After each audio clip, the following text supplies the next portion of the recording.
Good evening, everybody. How are we all doing? Hope everybody is well this evening. It's a long time no see. We're not supposed, not too bad, I suppose. We're often off. I can't speak. Off longer. Um, so not too bad. Those videos still uploaded, and a few, not many, but a few anyway. Um, so yeah, there is a bit to go through. Now I probably forgot 100 million things because it has been nearly 2 weeks. I think, yeah, nearly 2 weeks. So a good bit of stuff. So I probably will forget some stuff to add in and stuff. So I get around to it. I remember to some stage majority stuff. But yeah, a good bit. Where I've been hiding. Well, hello, first of all, Yusuf. Um, so now I get into it later on, I suppose. But basically, just needed a bit of a break. I get into the nitty gritty later on too, I suppose, about it. I suppose after I'm finished talking about everything, the 100 million things that's happened in the world, yeah, then I get around to trouble because if I start now, we'd be here all day probably not. Hello, Sean. Good evening. How are we doing? I know it's been a shitty day. Not been the best weather. Been pissy weather. And not to mention too that it's going to be colder too the next few days. So it's going to be frost stuff like that. So we're into the cold mornings and cold evenings. Um, Not to mention this room is just boiling. Like literally, I'm dying of the heat in this room. And on top of the cold. But yeah, the usual crack with the wait a few minutes. And I know I said 8 o'clock. I would be live. I just happened. I said there or thereabouts 8 o'clock. Um, I knew it would be sometime between then and eight. You know,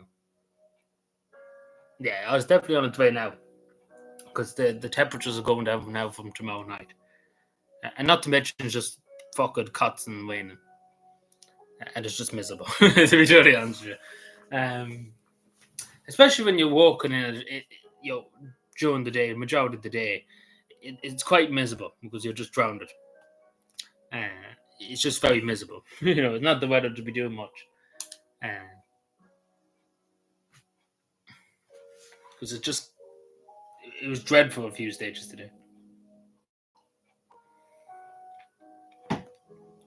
Smokeless coal. Yeah, we talked about that. I actually have a video coming out about it, but I briefly talked about it here. Uh, I talked about it in the video better. I'm not going to bring it up tonight because there's a big rigmarole to go through it all. But I have a video coming out on it. I don't know if you know what the Irish government are what to do at the moment. So basically, in this country at the moment, you're not supposed to burn any only coal. Basically, you have to have smokeless, or that kind of stuff. No, not you can get coal and stuff like that because of the environment, etc., etc. So the plan to send in people from the local authorities into your house uh, to make sure that you're not burning illegal coal, etc., or turf, take for example too. That's what the plan to do. So the people from the council can barge in to see what coal you're burning, and what the powers too. What the council have the powers to stop people's cars, to search the cars, to see that they have the coal being brought home, etc., etc. Like mad stuff. I talked about it in the video, but it's a lot to explain it to. Yeah, it's the same here, really. They don't really watch the bone and only coal. It's smokeless coal mainly. They watch the bone, and they don't watch. They don't watch the bone. Basically, they don't watch the bone anything. To be told, they got the way. Um, so that's the mad idea. But I'm showing the man, the local authority, is not going to barge down your door to see what you're boning. Like literally, come. They don't even have to have a warrant or anything. They can come into your front room and see what you're boning. You know, if that makes any sense. Like, it's not that they have to get a warrant or anything. They could just barge into your house and say, "Do you have smokeless coal?" to see what coal they're burning. And not to mention, too, they could just stop your cow. And the powers that the government want to give is the local authorities can do checkpoints to stop people's cows to see if they're bringing home illegal fuel, etc., etc. Which is not the job of the local authorities. That's Aldershot O'Connell's job, first of all. But we get into again. I'm going to put up a video about it because if we talked about it tonight, we'd be here for a few hours probably discussing it because there's many problems to it, and even the video probably won't do it justice. But yeah, it's the same as the turf and peach, the same thing. They don't watch the bone turf. They were going to make it illegal, like they're going to put Eamon Ryan wanted to put people into prison, the Minister of Environment, for people born in tough. But obviously they didn't go ahead with that. But eventually they will go ahead with it. So if you're born tough at all, they're going to send you to prison. That's it. Yeah, Pete. People call Pete tough. That's what Irish people call tough. Eamon wanted to send old grannies to prison because of it. But he didn't get away with it. But sooner or later they will, because they want to get rid of tough. So basically, you can't sell tough nowadays. You can only born it yourself. Basically, you're not allowed to sell it or distribute it as well. So that's what But eventually will be an all-out ban on it. Because the reason why they didn't do it, because rural Ireland particularly would crucify Fianna Fáil Fianna Gael, and they don't want to be crucified, not yet, but give her time and they will. So again, it's a big rigmarole about it, and I suppose we have to see in the next election what happens too, because it's the only people to blame. And Fianna Fáil Fianna Gael are really one of the same at this point. They don't like basically want you to sit in your house with no fuel and sit in the corner and be afraid. But the Green Party are the ones pushing this the most. Especially because you've seen the carbon tax. I don't know if you know, petrol's gone up by 2 cents a litre in Ireland. We are the most expensive place in Europe, the most expensive country in Europe to have petrol or diesel. So think about that. And that's all because of the carbon tax. And the government are collecting huge revenue. It's 900 and something million they're collecting the carbon tax. And it's insane amount of money, 900 and something million they collect in the carbon tax alone. It's insane amount of daylight robbery, to be totally honest. And wherever that money goes, who knows? Because I don't see it being put to any use. It'd be different if it was being put to some kind of use. They're buying bicycle sheds, they're building fucking security huts, they're building the children's hospital over €1 billion. I could go on. They're getting yoga teachers to teach them to keep them fit. It's all just a big joke. This country's just a clown country. Anyway, hello everyone. Sorry, I keep going on. We'll get to all this eventually. As I say, that video, I put up a video about it because it's probably better that I talk about in the video. I don't know what to do with justice. I probably won't forget some things to mention. But the one problem with the government's plan, the Climate Action Bill, I suppose it's called, it's the Climate Action Bill. Yeah, the Climate Amendment, or what would you call it? I have it down here. Amendment Bill. It's the Climate Amendment Bill. Yeah, that's it. The problem is too, under the Local Government Act 2001, local authorities don't have the power to do it. It's particularly unless they change the Local Authority Bill, Local Government Act 2001. Unless they change that, it's technically against the law what they're bringing this legislation, because the Local Government Act limits what local authorities can do. Like local authorities used to have more power before 2001. Then 2001, that legislation was passed, limiting the right, the authority of local authority more in the hands of the central government, I suppose. So unless they change that, they couldn't really bring this in. And not to mention, too, there's no staff to police this, to go around looking after people. Not even to mention that a lot of councillors, a lot of people in the council wouldn't be bothered to go into people's house to see about it. Hello, Shawnee. How are we doing? Hope we're well. But there's many sides to it. Again, there's loads of angles, and especially I know a lot about it, particularly when it's to do with the local authority and stuff like that. Because it couldn't be done. Simple as that. It just couldn't be done. It's not feasible to be done. Because there's such a big issue. As I said, there's going to be a bylaw introduced in Cavan, probably from next summer, that members of the local authority, people in the council, can come to your house, not to do with bone and turf or anything like that, but it's to do with the bins and stuff, where you get rid of your rubbish, basically. Do you have a bin? Do you have documents to say you have a bin, etc., etc.? It's more to stop illegal dump. But see, it took so long to get that. Would you get what I'm saying? But even in that too. But again, the thing about at least that is, you know who the people are. That's doing it. Like everybody has a fair idea who they are. If that makes any sense, I'm probably rambling away.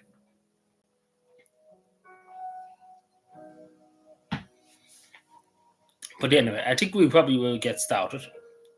Unless there's anything else. Like I will make a video on just talking about it. It'd be probably better just to start the conversation there, but then we can take it from there, I suppose. Because not many people know about it. They kind of sneakily doing in the background. It's only kind of the last week people have kind of noticed this. So, But we obviously know they don't want you to have any kind of view. They want you to sit in your corner and do nothing, basically. Well, there's too much in the meeting. Obviously, we've not been here for a while. There's a good bit to talk about. But it pretty much is they want to control what you're able to burn, etc., etc. They want to control you. They basically want you to have a heat pump too, which should cost thousands in electricity bills too. But like, it's a long story, I suppose. I could go on for hours.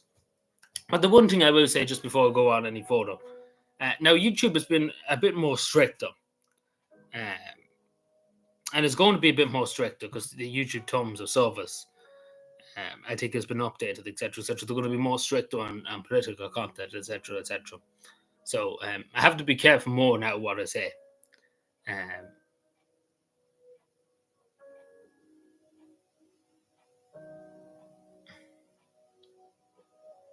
Oh no, it's not because of that. No, it's not because of that at all. It's not. No, that has nothing to do with it at all.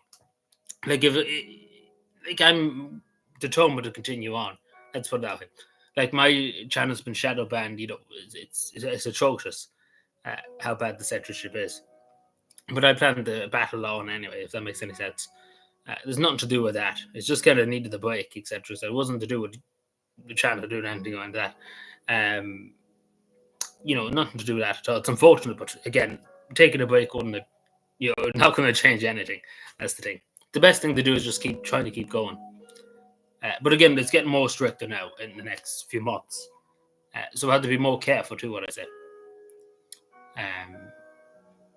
If that makes any sense.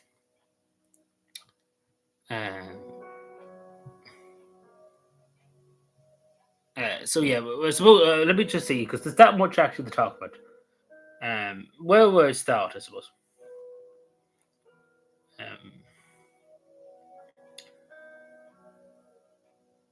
Well, they don't like political content at all, just to say that. They're not that fond of it at all. They don't want people really to make political content.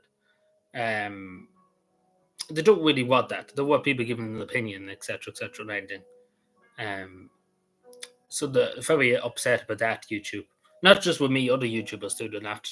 They're demonetizing, even though I make no revenue, etc., etc., which is all the better too.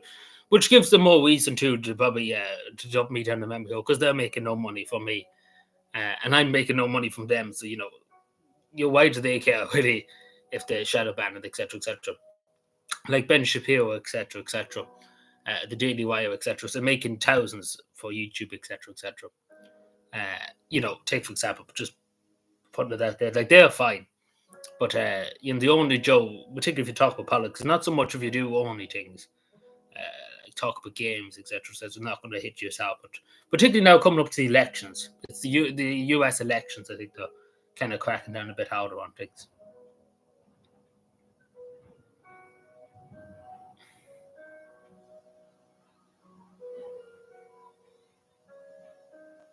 Yeah, like I don't know what he was trying to do. To be totally honest, like I generally don't know what. I don't know what possessed them to do that. To be totally honest, and I don't know who would be watching it. To be totally honest, like I don't know why he made a video on it, the TikTok, and put it up there. Like I don't know who watched that kind of thing. The mind boggles, but it's weird. So people do anything for clout, etc., etc. But technically, he broke no law. It's obviously immoral to do something like that. But technically, he didn't break any law, basically, because people were looking into to see did he break a law. But there's no really nothing to, because he didn't damage anything. So technically, didn't. But you get what I'm saying. But still disrespectful. I'm sure you would agree. Like I wouldn't. I wouldn't want to go to a relative's grave and see somebody lying on. I don't know what else to describe it. You wouldn't want to see too if it was your father, God forbid, or your mother's grave, and you turn up to go to the graveyard and you see somebody just lying on it. Hello there, Fiona. I suppose I start with this. At the let me see. I have to apologise to you, Fiona, because you were looking for a link that time to the St. Killian's. St. Killian's. So this has arrived back in Cavan. So the last time, I've just paused the music so I can take it for myself for a second. So this is in Cavan at the moment. It's going back to Germany soon. So it's basically only here for a visit. Now this is pure gold and all that. So it's the relic of St. Killian. which is basically the nation, not what they call it, the patron saint of Cavan, basically, St. Killian. So this was last here in Cavan 1,300 years ago, and then it was brought over to Germany. So it hasn't been here in Cavan for the last 1,300. This is the first time 1,300 years that it has come back to Cavan. Yeah, it's the first time since it left. It went to Germany 1,300 years ago, which is an awful long time ago. I don't know, 18. I don't know if it's 18. So I think it's 9. It was 7 something or something like that. Like insane. Like I can't specifically remember what date, but it's it's ancient. Like it's generating.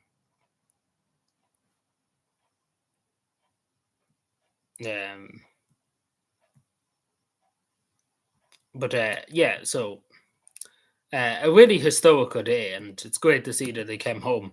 And now it's not home for good, unfortunately, but it's going back to Germany.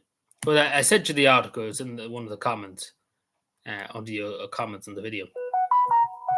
But it's pure gold and stuff. It's worth millions, probably trillions. It's basically it's not money. Can't even put words into it. It's basically priceless. Because as I say, it's more than 1,300 years. It's about 2,000 maybe years old. Because it was in Cavan for a long time, and then went off to Germany 1,300 years ago. So this is about 2,000 years old, also, give or take. So priceless, basically. Money can't even put it in terms, basically. But it's great to see that it's finally returned to Cavan for the week.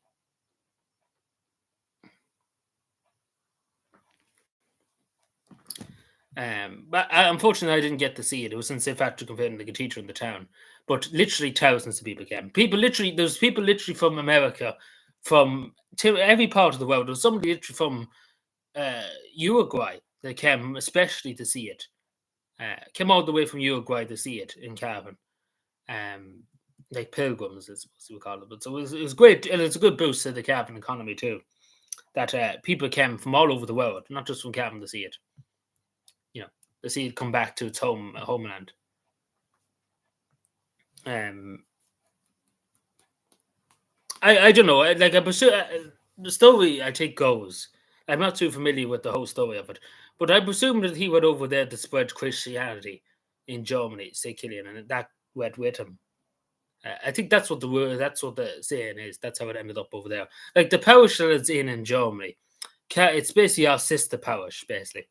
The Cavan diaspora has a good relationship with that parish in Germany. Basically, it's kind of like a sister city. I remember somebody asked me what Cavan's sister city. That's basically in Germany where it is. But it's good to see because again, it's 1,300 years ago since it was on our shores. It's from Muller, where that is Muller in Cavan, that area of Cavan, Muller. It's only a small little village. That's why he went to Muller Church, etc., etc. He's originated from there, St. Killian, in Muller in County Cavan. Like not around this area, but a good bit down the country, down beside Virginia, that direction. Yeah. Oh well, it came back for a visit. That's the thing. Well, it should belong in Muller. I will agree with that, but I suppose people there's not been that much. It never really was much debate about it, staying in Cavan, etc., etc. People are generally happy because again, we're on good terms with the city it's in. Basically, we're like two sisters, basically parish. Two parishes, the German parish and the Cavan parish, both get on very well, like we're sister cities, basically. And I don't think there's that big of an issue with it, because I think the story did that he went over there to spread Christianity. In Germany, and he brought that with him. So that's what the story is. But I would want to see it remain in Cavan. But then the question is, where would you put it? Because they have a whole altar, they have a whole church in Germany dedicated to it, etc., etc. Yeah, it's Muller. Yeah, it's Muller in Cavan. It's only a small wee parish. Like it's not. There's videos online about it. If you look up the Anglo South on Facebook, they had a torch proceeding. I shared the video on the community post. If you watch that, uh, during the night at 12 o'clock at night, they had it. Though. No, I don't. I don't think they nicked it. No, it went over voluntarily. Yeah, I think it went with say Killian with him. I think it went with him basically. I'm not too familiar with the whole story of it, but I presume it went with him to spread Christianity. Because I never was taught, like in school and stuff, we never learned about it, which I do think is the same. But I did learn a bit about it when in my own personal time, etc., etc. But basically, it was a big thing in Cavan when this came back, because there's 1,300 years. It's a long, long time since they ever set foot back here. But I think the plan is that it'll be brought back every once in a while. Yeah, I think that's the plan. Especially because the reaction to the Cavan public. And as I say, people came from Uruguay, people came from America, especially to see it in Cavan. Like, it was insane. Like, there was people coming from all over the world to see it. So it was a great connection, I suppose, too. But yeah. Oh, I agree. There's so many lovely places now, but yeah. So it was, it's insane. Well, not so much all the Germans love Cavan. It's a sister city over there, and that's why we have a connection with that city in Germany. I can never think of its name. It's a German name.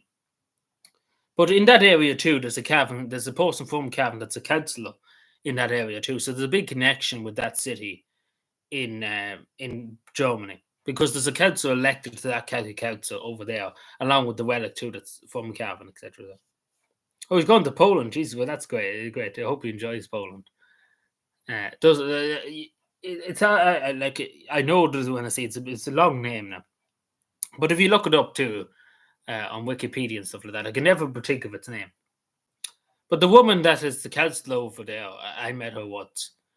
She's from Ballyhills down in Cavan. So anyway, we moved swiftly on, but I meant to get back to you on that. But see, when I was gone for a while, that's what happened. So so there's a bit. I don't know how I would just describe it here.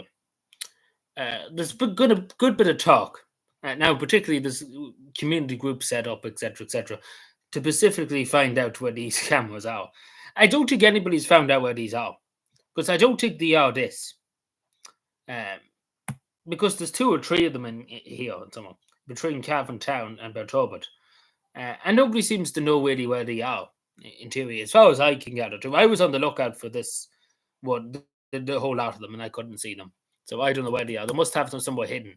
Like, I don't think they're here. Maybe they are. Maybe I'm just completely blind and stupid. I could be completely blind and stupid. But I don't think so. But yeah, so this is basically to do with speed, because I will admit, for somebody that is on the bypass quite regularly between Cavan Town and Belturbet, this area of Cavan, because that's this area basically of Cavan where I am. It is quite dangerous. There's people literally going insane speeds. You've seen it before. There was a person literally going 200 miles an hour on the bypass. So it's quite dangerous. People are literally mad on speed in this part of the county. Like, there's insane. Like, these people on the bypass are just doing insane speeds. Like, it's the definition of insanity, the speeds they're going on. So it's about time, and I don't know, maybe they are. Maybe I'm just not paying attention to what's there. But as far as I know, this is somewhere else. This is not in this part of Cavan, like this yoke, because this is very noticeable. But I presume these cameras are hidden. That's what I presume. Maybe I'm just being stupid. So correct me if I'm wrong, technically. Stay visit the German city. I don't think so. Maybe we will. I don't know. I don't think we ever will. But hello, everyone. How we doing? There's a lot of that going about. Yeah, like that. No, it's insane, and like, particularly because I used to be, I used to lift up loads of rubbish and stuff on the bypass. Like, when you run foot, you notice it more than when you're in the car. If you just go and get out of your car, take for example, and walk from Cavan Town to Belturbet, you see all the cars going by at millions of miles an hour. It's only when you're on foot you know how bad it is, and it's quite bad there. Well, it's not so much the byways; they'll come out at night. But that person that's going at 200 miles an hour, he's very very lucky. That's a few months ago. You probably remember me talking about it. Um, now, so this is to do with the fire brigade in Cavan. Now, there's been a huge amount of retirements, etc., in the fire brigades recently. People retiring, etc. So I think I think the council and other councillors and everybody's very disappointed that there's not that many. Only 18 new people joined the fire brigade in Cavan. And the problem is, and this is the thing, it's to do with pay and conditions, and especially being in the fire brigade, you could be called up in the middle of the night, and it's a tough job. It is a tough job because there's people I know that in the fire brigade used to be in the fire brigade too. 2 o'clock in the morning, have to jump out of bed, and that's what it's about. It's not like they have a set time, and because too they don't get paid that much. They barely got minimum wage. I think they got a bit more now in the budget, etc. But long story short, again, you could get the call at 2 o'clock in the morning. You could get the call at 1 o'clock in the evening, 1 o'clock in the afternoon to say there's a fire. You have to go straight away to the fire station or get your gear, etc. And that has happened. People literally fires at 2 o'clock in the morning. People have to jump out of bed, etc. So it's a huge commitment. It's not like a 9 to 5 job where you have a certain time schedule, you know. And you have to be within a few kilometers of the fire station too at all times. So it's a tough job, and I do wish them all the best. These 18 recruits. Um, so wish them all the best and all the best in everything. But I do think they should be getting a bigger pay rise, particularly for the amount of time they have to put in. Just wanted to comment on that, because it's essential work too that they have to do, and it's not an easy job. As I say, you have to be fair nearly 24/7, and not to mention too, you're going out to situations where literally people are dead in the road. It's not an easy job, and they see tragic accidents, etc. It's not the most pleasant thing. Good evening. um, um, See, I get talking to you again. I just want to get through because there's a good bit of stuff to get through, and then I can chat. Chat as well. I just kind of want to get through a good bit of I'll be here literally to Christmas. Um, so the council are sending a letter to him and Ryan. Now, to be totally honest, it's better to send a letter to Santa Claus than him and Ryan, because it's bullshit sending letters to him and Ryan because he falls asleep halfway through it.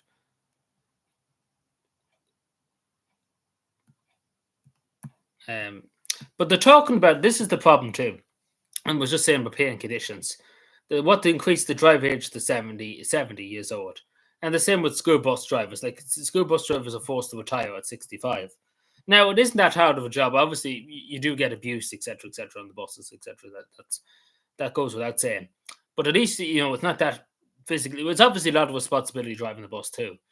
But the problem is here that they're not willing to pay people. This is the thing; they're not willing to pay young people to drive buses. There's loads of people coming out of college, etc., who are getting their licenses, etc. But the money's not there. The simple as that. Why would a young person go and join bus hour now in the morning uh, and walk maybe, do the bus in the morning, drive the CIE bus from Cavan to Dublin in the morning at 5 o'clock in the morning, arrive in Dublin maybe 7 or 8 o'clock, getting maybe an hour or two of a break, and then drive another bus to Timbuktu, etc. Like it's a lot of, especially because there's a lack of drivers too. The drivers that are there on bus hour at the moment have to do more routes and stuff like that, so they're under more pressure, etc. But the problem is here, and the simple problem is they're not getting enough pay. And if the pay was there, there'd be people going, there'd be people in the droves going to do it.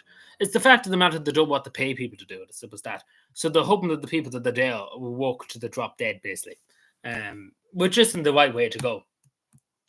But in my opinion, if a bus driver wants to continue on driving to his 70, he should be allowed to, if he wants to. But I don't think the onus should be there that he has to.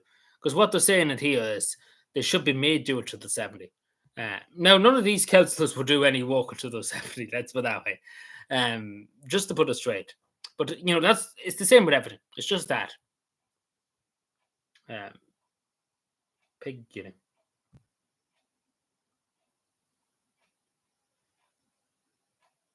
of course.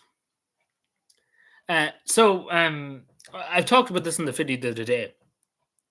So this obviously it's a very live situation because obviously in Lebanon, but it's good that the Israeli forces have left the area around the Irish peacekeeping, the United Nations outpost in this area, where there's 30 Irish troops kind of surrounded, I suppose. Now the Israeli government had tanks, etc., around the Irish outpost. It was a very dangerous situation. It was like Travisville all over again, nearly. But thankfully, they've pulled the forces back Israel. Because, and in fairness to the Irish state and to the United Nations, they stood their ground. They didn't. The Israeli government demanded that they leave it immediately. Like, who were they to demand the United Nations and the Irish state and the Irish troops to leave an area? Who are they to tell us what to do? But thankfully, that was rejected, etc. So thankfully, our troops are safe and accounted for. But it's a very dangerous situation because, again, the shells going, there's explosives going, there's gunfire going each way. And the majority of our peacekeepers over there at the moment are in bunkers underneath the ground 24/7 because there's that much artillery fire, etc. It's insane. But thankfully, all our troops are accounted for at the moment in time. And the fact that we didn't give up our position, I think we should be very proud too as a country that we didn't bow our head and give up our position, basically. Because particularly the worst thing about what Israel wanted the Irish government and the United Nations to do, like these troops here are peacekeepers. They're there to keep the peace and to make sure things are going above standards, no war crimes or anything committed. So the Israeli government basically wanted to get rid of them, so if they'd done anything wrong, they wouldn't be held accountable. Because the Irish troops are there looking at it. They're seeing what they're doing. And they don't want that. They didn't want the Irish troops blowing the whistle and saying what they're doing. So that's what they were very upset with the Irish government.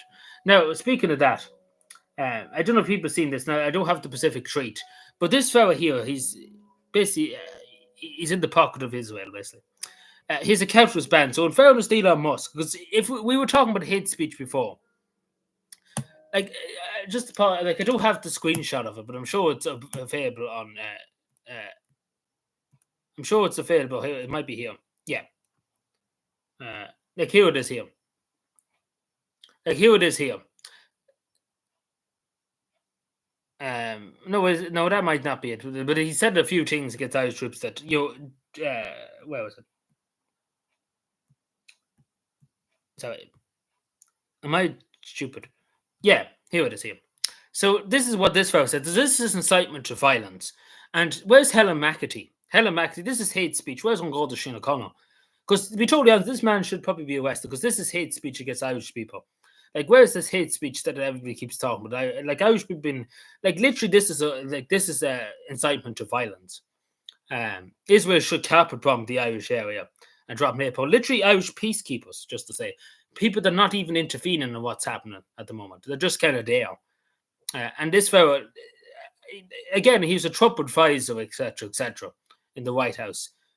Like, he had the all to say this. And again, he's been known to say a few things against Irish people before. So thankfully, the Irish people won in this battle because he's lost his Twitter account. So it sucks to suck. But, the Irish government should probably be looking into him and probably bringing a few legal proceedings again. Because, again, that's incitement to hatred. We're talking about hate speech and defending democracy, etc., etc. This fellow should be brought up to the High Court and charged with hate speech and sentenced to prison here because it's, and Simon Howard said nobody can hide behind the computer. Well, let's put that to the test. Can he hide behind his computer? Should we not bring him over to Ireland and prosecute him for his hate speech against Irish people? But again, as Irish people, who cares? The Irish government. But in fairness to Elon Musk, they did ban it. But that's incitement. If it ever seen incitement to violence before, then it is what it is. That's incitement to violence. I don't know if people have seen that. But it literally is incitement to violence. Hello, Gordon. Oh, you're in a very bad situation at the moment with the hurricane. I hope you're fine at the moment. Hope it's not too bad where you are. Yeah, I've seen the hurricane. You had another hurricane before. Yeah, like this is a phone of Donald Trump advisor. I don't know, people probably seen it already, but the long story short, it's good that the Irish government and the United Nations stood their ground particularly because I never heard in my life a country demanding the United Nations and Irish peacekeepers to leave their outpost and go away, basically, not to absorb what's happening. Because at the moment, the Irish troops are absorbing what's happening around them. So basically, the Israeli government can't just do everything they want because there's people watching them, what they're doing. But but we do hope that, as I said in the video, we do hope to be peace, and there'll be some kind of understanding and some kind of peace. But again, unfortunately, it seems like a fairy tale at this stage.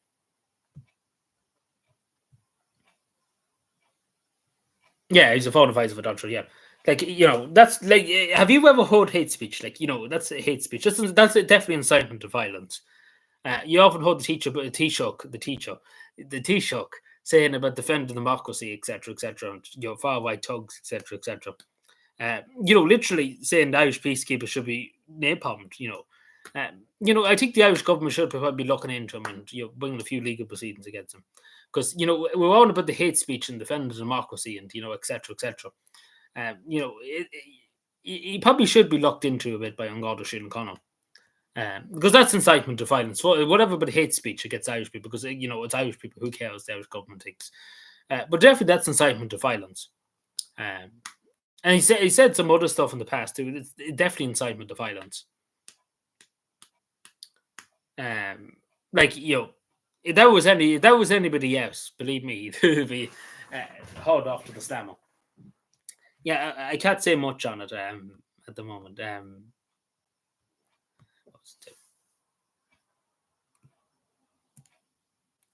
No, am I still showing my screen? I am. Sorry, apologies. So this I reported on at the time when this happened in Black Lion up in Cavan. So would you believe it's nearly 2.5 years? It's nearly 3 years at this point since this happened. And I remember this happening. I remember like it was only 3 weeks ago. To be totally honest, this was a young guy. He's only in his maybe mid-20s. And he had. I think everybody remember this. It was a dastardly attack. They poured petrol on him and they beat him severely. A group of people. He's lucky that he survived, basically. But the extreme thing again, he was only a few weeks out of Teppenmore or something like that. He's a very young guard, and it's a very particularly the hero that he still hasn't returned to work, that he's still in a pretty bad way. And to be totally honest with you, I think anybody would be after that. It'd be a lot of traumatic experience. But it just goes to show you too. I give the guards a lot of shit, and I do. And other people give the guards a lot of shit. But again, at the end of the day, they do put themselves out there and they put themselves in danger. And particularly this young lad, put himself. Again, it was a random attack.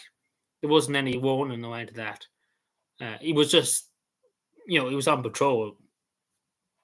Yeah, it's insane. And the fact that nobody has been arrested, or we have basically nothing to go on, is pretty sad. It's pretty sad to go, but this is the thing. He probably shouldn't have been left going alone, especially because he wasn't that long in the Garda Síochána. But it goes to show you again the dangers of the job of Garda Síochána. But I do appeal to anybody, if you know anything, to report it to Garda Síochána. Because it's a very savage attack again, especially against such a young man. I think with the family too. And especially the way there's no way of attacking anybody, but it's very brutal way, basically. And especially the sad fact is, he still hasn't recovered. There could be another, he might never be able to return to work, and that's the sad thing. But we do wish him all the best and his family, and we hope someday he can return to work, and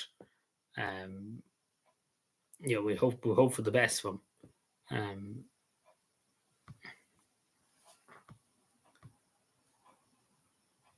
Nobody knows. The guards, I don't think, even knows. Like, he was just in his patrol car. He was along the side of the road, and 3 or 4 people came up and took him out of his car, bet him up, and threw petrol over him. So who knows? And again, he wasn't long as a guard. It was only a few weeks. So nobody knows, to be totally honest. And he doesn't. He can't remember because he has some memory loss, because of it too. Like it was a very bad attack. As you see, he still hasn't recovered yet. And again, it was only a few weeks out of Teppenmore. It wasn't long. Especially because, again, he's only in about 25, 26, something like that. And nobody knows. So I don't know, did they have something against him, or did they have something against some God of Shane O'Connor, or whatever the story was, but they still didn't justify doing that, like, heinous crime. You know.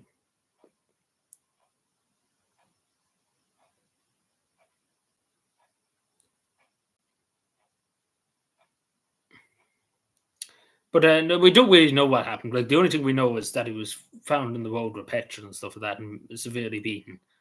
And that's about it. There's no CCTV of it. There's nothing like that.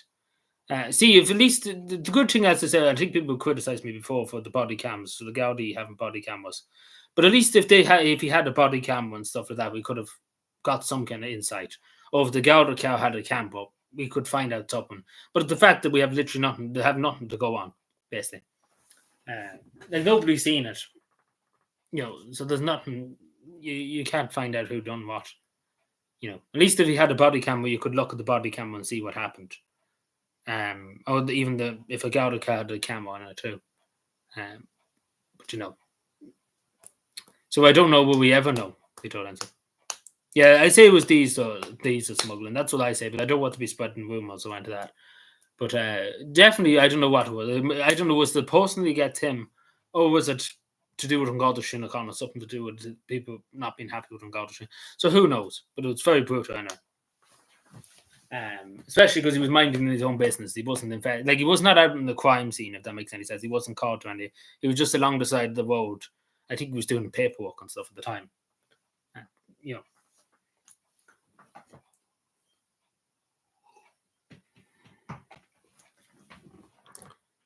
But just go, and again, I know I give the Gauts a lot of shit, and I think everybody really does too a lot of times. But at the end of the day, they do put themselves in danger.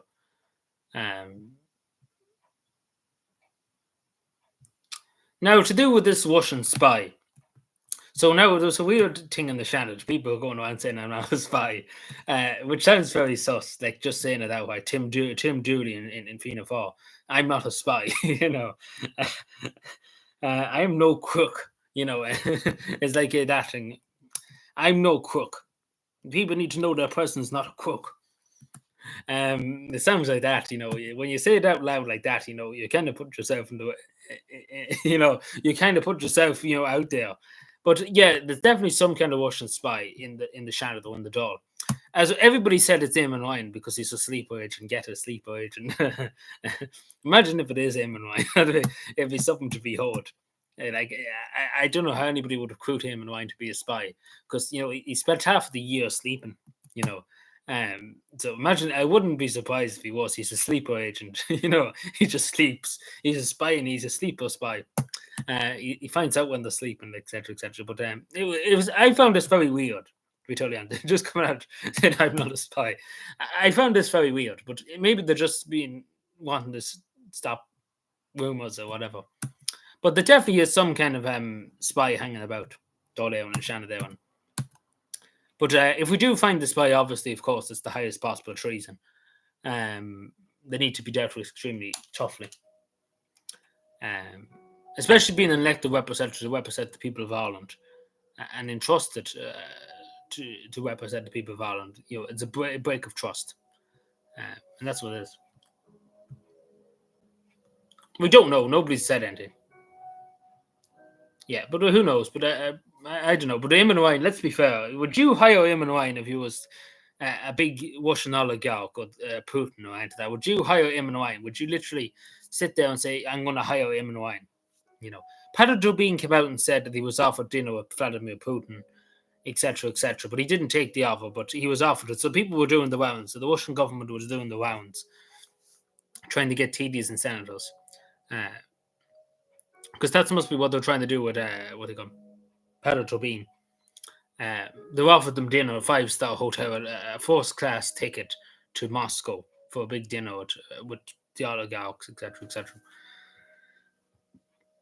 But as I say, this is because literally people are coming in with no passports. It's obvious that the spies in the country.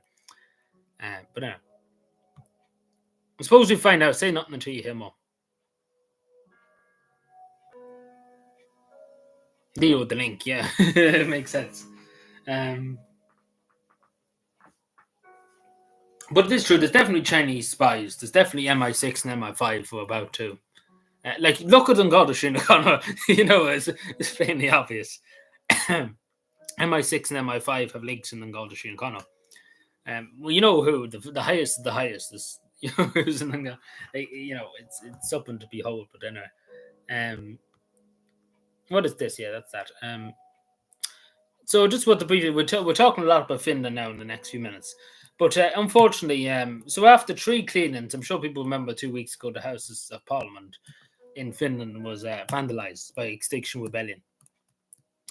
Now, as you can see, this is the moment, the Cohen moment. Even though they're through the paid off, they've cleaned the whole time of cleaning. It's an insane amount of money. They've spent 50,000 on it so much. So they spent 50,000, but you can still see within between the cracks, there's still residue of the paint. So unfortunately, this might never be able to be cleaned off because they're trying everything to clean it off, and it's you can still see the ground too, and the pillars too a little bit wet. So they don't know what they're going to do. So they're going to probably redo the whole foot of the Parliament, like paint it all back. But it's insane amount for such I don't know what they tried to achieve doing it, because they still haven't been let out of jail. They're still waiting to hearing.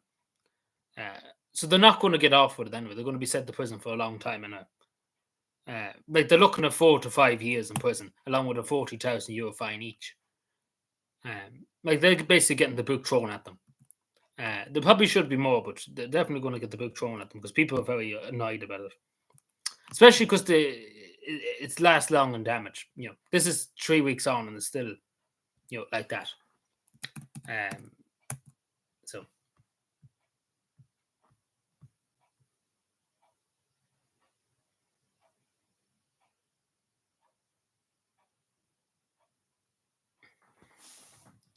As I said in the beginning of the stream, there's a big crackdown on YouTube, etc. So I presume with the election coming up in the United States, they did the same thing.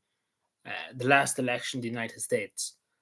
Now I can't specifically talk about much about it, unfortunately.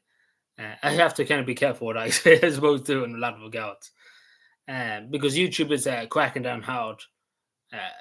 They're going to be a lot more harder. There's been more tougher, etc., etc. But I presume that's what it is too, because it did happen. I even remember when the election happened in the United States.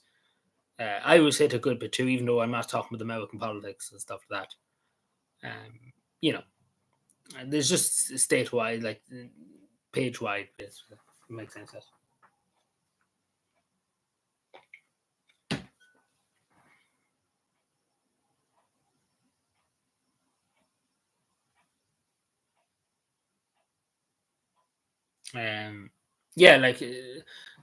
They should have a transport police. I've said this 100 times. They should have a transport police in Ireland.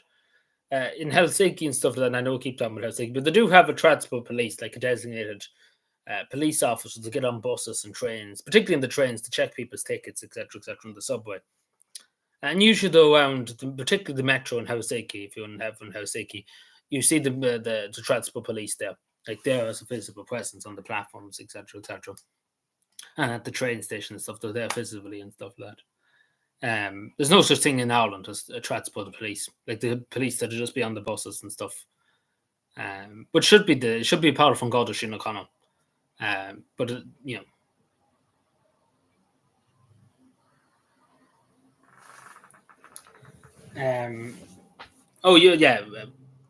going to be a lot more tougher now. But there should be a transport police, and I still stick by that. Now, there's a good bit I need to talk about. So first of all, so the Finnish government at the moment are going to blow themselves up, quite literally. You're probably wondering why I'm saying this. Do you remember Irish water? Do you remember how that went? So the Finnish government at the moment, even though this is the thing, majority of the Finnish water was not coming from plants and stuff. Another way here we have septic plants to sterilize the water, etc., etc. over in Finland, the majority of the water, like the water that goes into the Helsinki taps and the hotels, etc., in the houses, comes from a reservoir, like not a reservoir, but from a spring. So basically, it's straight up out of the ground, basically the water. Uh, and so basically, it was obviously public. It was obviously publicly funded, the water company. So they want to privatize it now and charge people for it. And I would not lie, the water in Finland is very, very clean. Like, it's generally very, very clean. It's the cleanest in the world. Nobody can. I can't lie about it because I drank a good bit of it too, and it's very clean. It's very pure. You can feel it when you're drinking it. It's extremely pure. It's no chemicals or anything in it, you know, because it's straight up just out of a reservoir. Like, it's straight up from a spring outside of Helsinki. And that's the majority of the water in Finland. It comes straight from a spring, from the natural ground. So they want to charge people for the water now. They want to privatize it.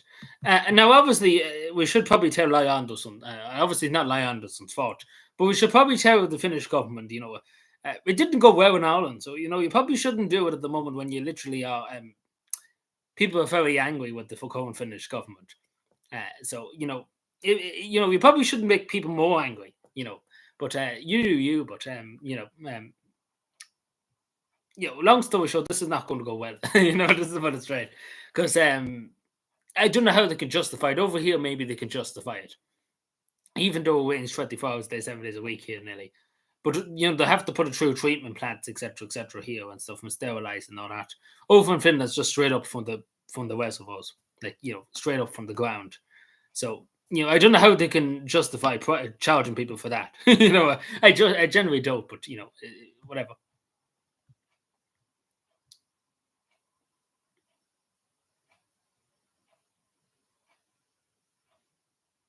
Yeah, like it's very pure. Like any tap and stuff, it's pure in Finland. Because the majority of them will come from a spring. Like they're not going through plants. Over here, they go through plants, and they're sterilized and all that. It's insane amount of carry on here that happens. But over there comes from a natural spring, etc., etc. Like that's why it's extremely clean and stuff. Like it's just pure natural water, basically, and there's no chemicals or anything like that. Yeah, pretty much like, but not hot springs, but straight from the water out of the ground that produces water, basically. Like it's basically natural. There's no like the way they had to sterilize it here because it comes from the rivers and stuff. Here, so it's it's basically as pure as it can get, basically, because there's nothing put into it, right? So it's just basically pure water from the river. And that's just outside Helsinki too. I've seen the place that they would take the Helsinki is supplied by. Like it's basically a big lake where a spring is, that the water comes out and it's taken from there. And there's no pollution or anything that because it's basically on its own. The lake is basically on its own. There's nothing around it. So it's very good water. Now I did have it, and it's very pure. It is very, very pure compared to the Irish water and stuff because you can kind of taste the chemicals. Or whatever they use kind of in the water over there. But it's very pure. That's why it's the cleanest in the world, But they want to charge people for it, it'd be different over here because they do put it into a lot of shit, basically. But yeah, people are not very happy about it because do you remember Andy Kenny? Do you remember Andy Kenny tried to charge Irish people for water? Do you remember how that went? So maybe people should inform the Finnish government. Probably not a good idea to do it because it continues from there. Where should I start?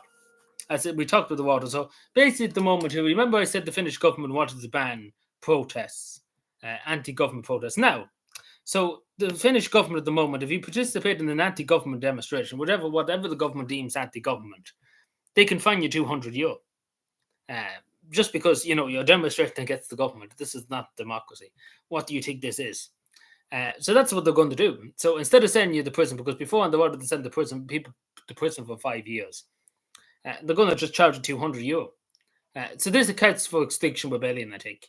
And not even that, there's protests against the government just being fucking idiots, which shouldn't be fined, because basically they want to shut people up, basically. So it's 1980, it's 1930s all over again, because they're just literally like this current situation. Like this is the Finnish economy and the Finnish society at the moment. It's just a sinking ship. Also, the government itself doesn't agree on their own foreign policy. Like they're arguing about their own foreign policy in the government. Like none of them agree on any foreign policy. So it's going well, basically. Uh, so everything's going well in Finland. Yes, we have bananas. And that's not the worst of it. Actually, no. Sorry, we get to this yoke. Um, so after that too, they decided to fuck more people over. So there is a textbook. I'll probably will talk about it in a few minutes. But there's a textbook in schools, etc., in Finland at the moment. And basically, the true Finns are not happy with it. They want to ban it. They want to burn the book, because people because basically saying done the good for nothing. Basically, that's more or less what the book said. Which I wouldn't doubt it, because let's be put this way: straight away you're just like, I wonder why the book's saying they're no good, because the most. So this is investment housing basically. It's to do with really social housing, etc., etc. So a reckon number of poor people have been affected from this premises. So basically, what I'm trying to say is, more people being affected. Isn't it great? And also a charity that was started from Carl Gustav Mannerheim, which is basically the Irish version of Michael Collins, basically. Carl Gustav Mannerheim. It used to do with offering assistance to people that were poor and couldn't afford, to look after a child, etc., food, different things like that, childcare. Well, unfortunately, with the government, and it's time to cut policy, there's no money for it. So unfortunately, they can't help any children anymore because it's time to cut. And just to say, and it's a very sad state of affairs, particularly because Mannerheim, it's the most famous Finn of all times in every Finnish person's opinion, and particularly because he founded this organization back in the 30s. But it's very shameful that the government have decided it's time to cut. So this just goes there. So I wonder why people are very, I wonder why, like, the really are trying to piss people off. That's what I'm trying to say. Yeah, they're doing the best to do it. Like, it's quite insane. Like, it's something to behold. Like, they're just driving the country into the ground. Also, speaking of driving the country into the ground,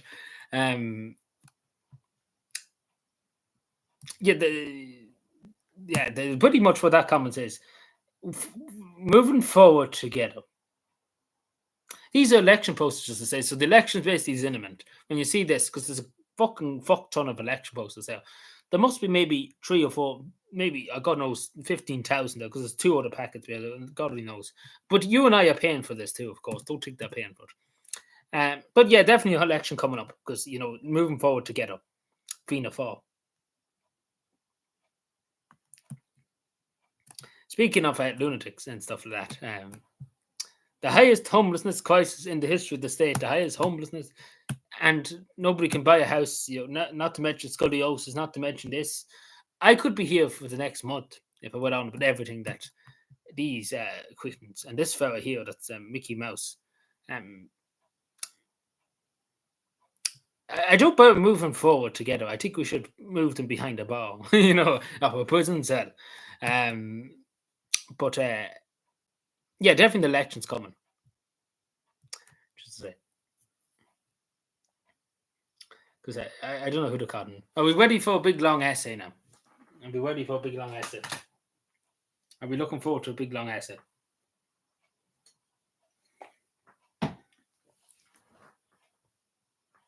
Are we ready? Because I'm going to go on for literally an hour. Right. Not necessarily an hour. I'll put on the music again. If anybody has anything to say in the meeting just before I start, because I literally would be on probably for an hour talking this.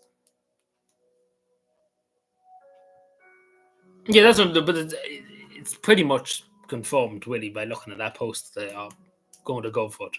Not to mention they are moved the bills. The social welfare bill and the planning and amendment bill is going through the House of the Oireachtas at the moment. They're pushing that through at such speed.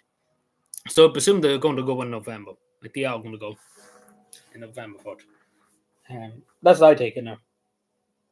Particularly now you hear them do it. We're going to do this. We're going to do that. We're going to do the other. So there's definitely an election coming up.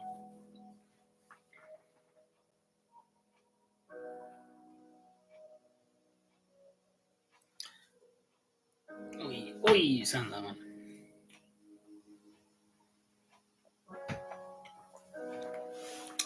Now,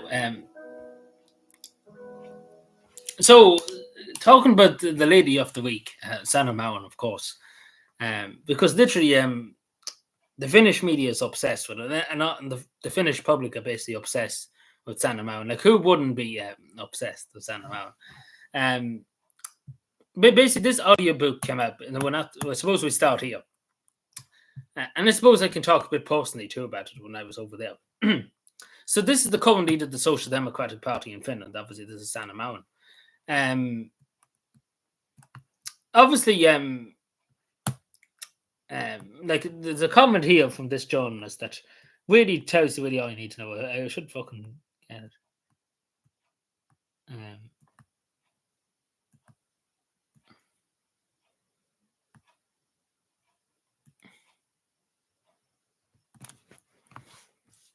So, as it says here, many voters who voted for the Social Democrats, still miss the feeling of emboldened by Sanna. So the miss basically, and it was kind of the same when I was over there because I met a good few Social Democrats, etc., etc. And a lot of people do think the leader of the Social Democrats is very weak. And to be totally honest, I kind of agree with that. Like, he is extremely weak, particularly with the current government at the moment. You see what they're doing at the moment.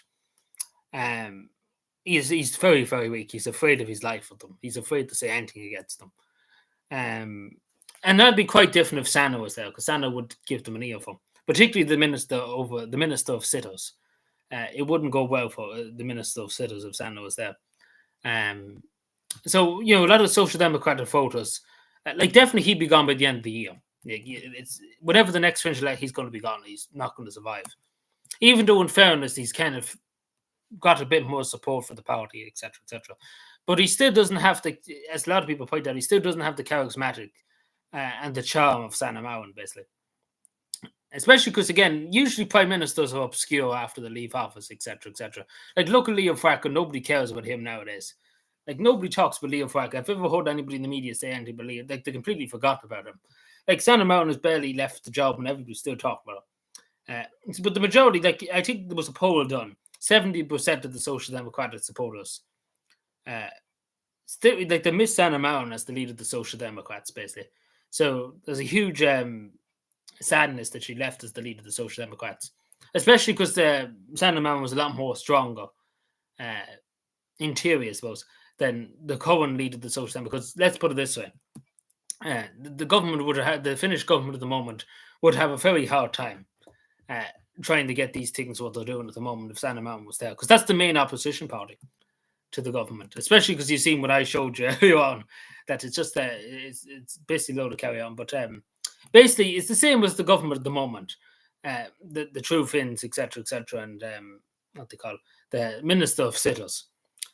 Everybody's always saying that Sanna Marin didn't do this, Sanna Marin didn't do that. So basically, the current government in Finland too is just the heads are literally light, because every day of the week everybody's like, Sanna Marin didn't do this, Sanna Marin didn't do that. So basically, the ghosts are haunting them too, But yeah, so there's a good bit more to talk about here, but I'll get to them. Yeah, the fan of actually going around. Hello, Greenface, first of all. Yeah, like, it definitely is. Like, you see, there's posters I showed there a few minutes ago. There's posters that were delivered to Fianna Fáil headquarters. And not to mention, if you look at Dáil at the moment, the House of City Oireachtas is still on. They're trying to pass the social welfare bill.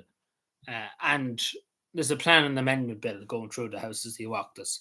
So they're going to push that through at almighty speed. So definitely in November. So Fanny Batchy probably is right.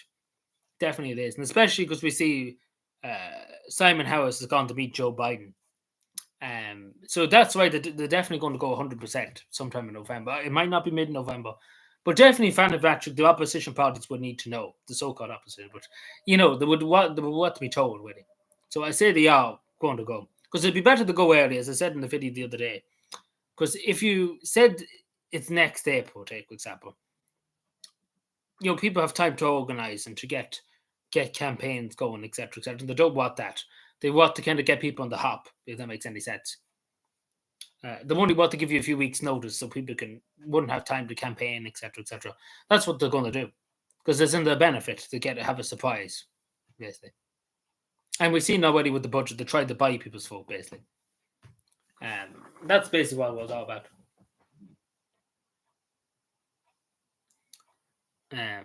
That's what I presume, anyway.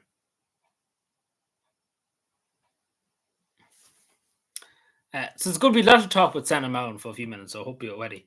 So there was an audio book released by the public broadcaster in Finland. And it does paint like a grim picture of Santa Mountain's last few weeks and before the election as Prime Minister. Now, I don't know how true this is, because again, it's going by friends and some people that were related, some people that were in the Social Democrats, etc., etc. Particularly because, again, you have to remember, she didn't personally give anything towards this, or did her ex-husband. But there was friends and people in the Social Democrats that did help them with this, I suppose, what would you call podcast. Particularly, again, there's a few things just reading back, because, again, this is the most popular article in Finland at the moment. Just to briefly touch on it. So obviously we all know she got a divorce from her husband.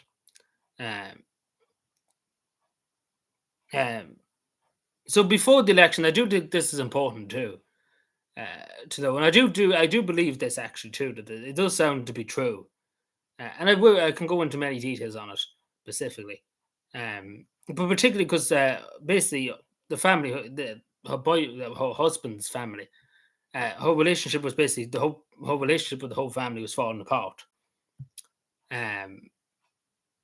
Like, I'm just trying to specifically remember because I went through it all the night.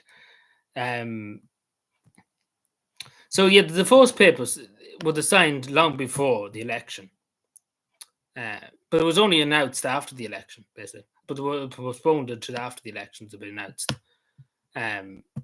So basically, what I'm trying to say, there was a huge amount of I don't know how to describe it. She was deeply unhappy, I suppose. I suppose the relationship wasn't going well, etc., etc. And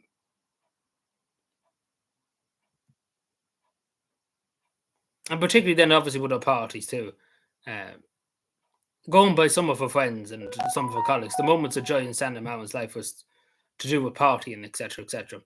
So basically, I don't know, but it does sound to be true that the video that was released, etc., said what she was trying to, I suppose, the moment of trying to get some kind of joy, because I do think she felt kind of, I don't know how to describe it. I suppose I'll talk about it a bit more, but I suppose she kind of felt very defeated. I think that's the word to use. But I presume that's why was a lot more partying, etc. Then obviously the video came out, and that was a big clusterfuck. But particularly the election, before the election, this is extremely important, because it might explain why the Social Democrats didn't do as well. Because again, the party leader basically represents the party, etc., etc. Particularly this line, but they used to say, like, Maron's character, going by people in her campaign, she was very unmotivated. So basically, I think she was defeatist, and basically, not really defeatist, but she lost heart, I think, like in her, I think she lost heart in herself, most of all. Mainly, I do think it because of the media reaction to the video of her dancing, etc., etc., with her friends, because that was a big, huge thing. Like, for literally 6 weeks, Anna Mowen said it herself. Like, we know this for a fact. She said for about 6 or 7 weeks, the international media was just a frenzy about it. So obviously that didn't help Santa Mowen, because it must have been very annoying for the whole international media to be howling you all the time about it. But also too, talk about some of the election things, that she wasn't interested in talking to anybody, and didn't take selfies, which is unusual too, particularly because Santa Mountain is, like, even the last few feds she went to, took a lot of selfies with people, talked to people, etc., etc. So this does tell me, if this is true, because again, we won't know until she says it herself. So I would take really everything here, but it does sound to be true that she was very upset about stuff, about her relationship, etc., etc. And I know she would hate this to be probably published, etc., etc. Um, um, but um,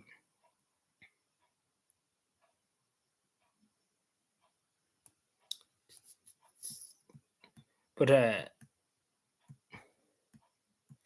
like it kind of goes on and on and on. But I do think that culminated into her, and I probably people have seen this video of her breaking down into tears at a public speech in August. I do think it was like I think everything got to her, and I do think her nerves probably wet at this moment. I mean, 'cause you can kind of generally see when you watch the video that she was really, really upset, and really broken in a way, and that kind of powers into it because she was generally looked very broken. Um, Especially because again her relationship failed with her husband. The international media was literally hounding her every day about the video, and then the video went public too, and people were commenting on it and stuff like that. Not to mention too, then the COVID and the Washington, like the Ukraine situation, then NATO and stuff like that. So I do think, personally, I know maybe she wouldn't agree, but I do think it was a lot on him, and it took a lot out of her, and that she was just too. It was too much for him, basically. And I do think that she didn't really want to win the prime ministership. She didn't really want to be prime minister again, uh, particularly because again she does seem to be a lot more happier not being the prime minister and stuff like that, having time to herself. And she said in an interview about 2 or 3 months ago, she said she's has a lot more time to herself. She can spend a lot more time with her daughter, enjoying life, etc., etc. So, and that's from her mouth. That's from her own mouth herself. Uh, so it does seem like she's a lot more happier that she has time on her own, and time to enjoy life, etc., etc. And it kind of rings true to this next bit because I'm going by what she has said. Because again, we had to take all this really with a grain of salt because there's friends and colleagues, etc., etc., of her that's saying it, but it's not herself that said it. And I don't know what she like. She probably wouldn't want them to say to be saying this because it's in her mind she doesn't want it to be the person that she should focus on the issues. Um,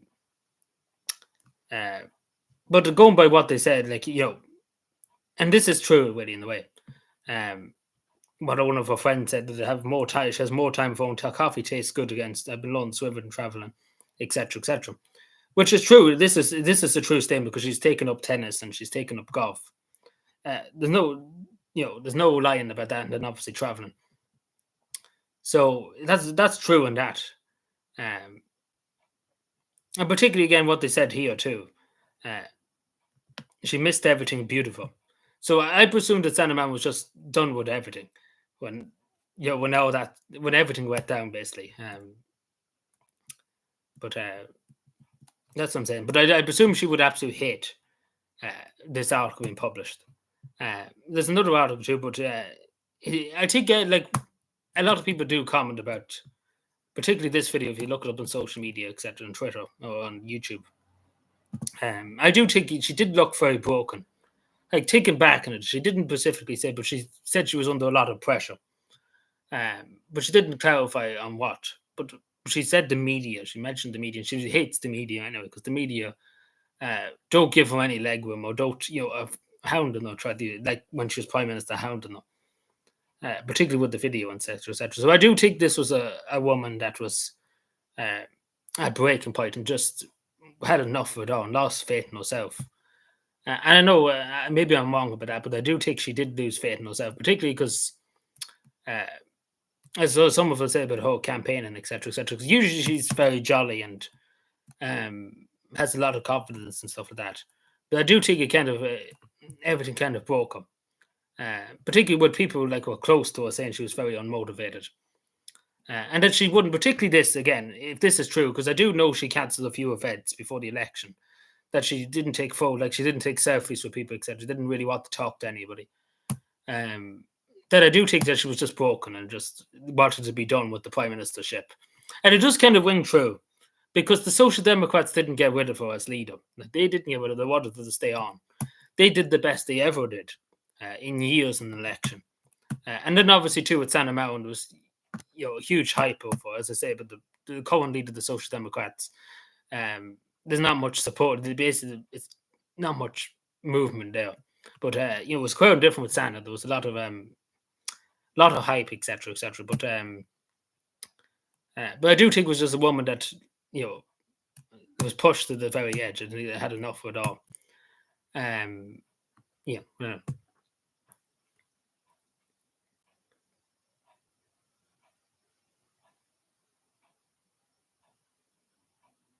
Yeah, like particularly the video too when she went partying, etc., etc. Like I do think it was a coping mechanism. So the next article will show you too, but we don't know. We have to take all that with a grain of salt. But I'm talking about things she said and stuff like that. And then particularly when she left Parliament, Parliament only sat for one session and she resigned her seat. And I do think that's why she joined the Tony Blair Institute, because there'd be a lot less pressure. And I think that was the main thing. And I think that's the main justification. We won't know until a book comes out. But I do think that's why, because there'll be a lot less pressure than being a politician, etc., etc. Because I presume she was just done with it all. Like she didn't want to win the election. She didn't want to be prime minister. And I don't blame her. I think she just had enough of it, to be totally honest. Because you have to remember a lot of things happened when she was prime minister. She said it herself, a lot of things happened when she was prime minister. The COVID happened, and then the Ukrainian invasion, then them joining NATO, and all that. And then passing loads of reforms to different things. It was a lot of pressure. Then obviously the party video, and then our relationship breaking down. I do think it was a bit too much, basically. But I think but I was saying all that and all that. I think she done well. If that's true and if everything's true, but I'm only going by what she said. Because we have to know from the horse's mouth, if that makes any sense. Particularly because she didn't want to talk to them about it. So that's why that Sandra Mountain wouldn't want to. The article being published about it, but a lot of it has garnered a lot of sympathy for that. She went through a lot of stuff in the background, and she still kept her cool and done her job, I suppose. But anyway, then it goes on about a relationship. With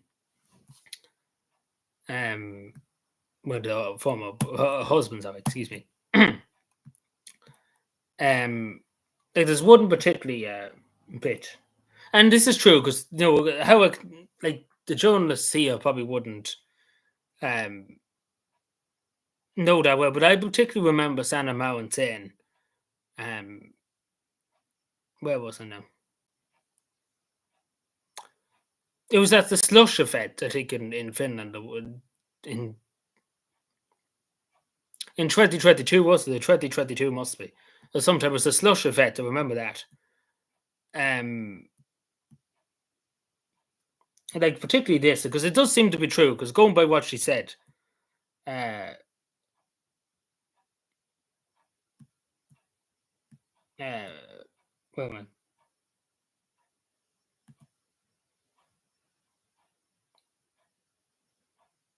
so yeah, this was to do here.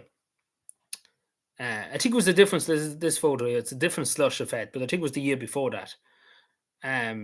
So obviously, the prime minister before stepped down. She was minister for transport at the time, and she did say it herself too. Like her husband wasn't really that keen for her to be prime minister, etc., etc. Because basically, there was nobody else but her to take it, basically. And she said it herself. If she would have knew all the struggles and all the challenges she faced when she was prime minister, she wouldn't have probably took the job. And she said it herself.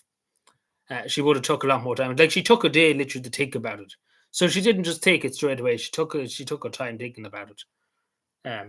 So it does sound to be true that her boyfriend too, that her husband's out at the time, that wasn't there that thrilled really for her to be to get the job as the prime minister.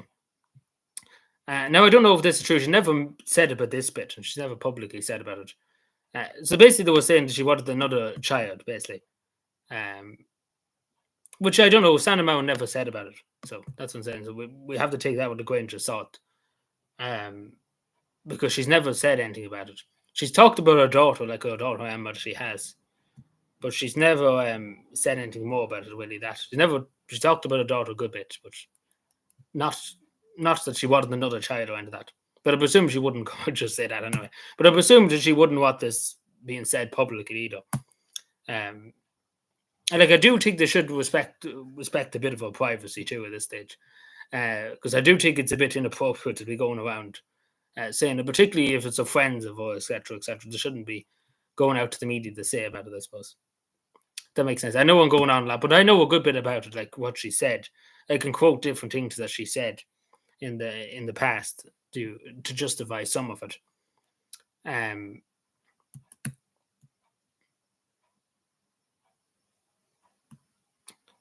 um,